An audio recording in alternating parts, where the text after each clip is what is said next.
মা আসলে অনেক দামি। মায়ের ভালোবাসার কোনো তুলনা হয় না। যার মা নেই সেই বুঝে। হ্যালো এভরিওয়ান, আসসালামু আলাইকুম। কেমন আছেন আপনারা? নিশ্চয়ই ভালোই আছেন। আমি আল্লাহর রহমতে আপনাদের দোয়ায় ভালোই আছি। ভালো আছি, ভালো নেই।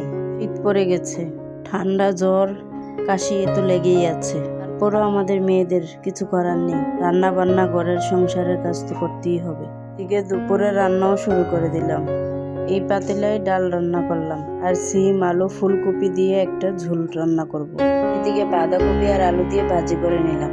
আলু, সিম, ফুলকপি, টমেটো দিয়ে একটু ঝুলঝুল করে তরকারি রান্না করলাম। এই জায়গার জুতার র্যাক, টেবিল সবকিছু সরিয়ে আমার মিটুর খাঁচাটাকেও সরিয়ে দিব। এখানে আমার বিজনেসের কাপড় রাখার জন্য একটা র্যাক তৈরি করতেছে ওর বাবা আর এক বন্ধু। বলেছিলাম একটা মিস্ত্রি নিয়ে নেই, বলতেছে যে না, আমরাই পারবো। তারপরে এই তো কাপড় কিভাবে এলোমেলো করে পড়ে আছে। আর এই যে বিস্কিট আমার সাথে অনেক নাটক করতেছে। আমার ওয়াশিং মেশিন রাখা যে জায়গায় একটু ফাঁকা আছে, এই ফাঁকার ভিতরে বিড়ালগুলো গিয়ে বসে থাকে, জন্য এখানে নেট লাগিয়ে দিলাম। তলপিটা আমার অনেক পছন্দ, তাই আনলাম বাজার থেকে কিনে। সবাই একসাথে বসে খেলাম। আমি চেয়েছিলাম ঠান্ডা যেহেতু সরিষার ভর্তা দিয়ে খেয়ে নিলাম।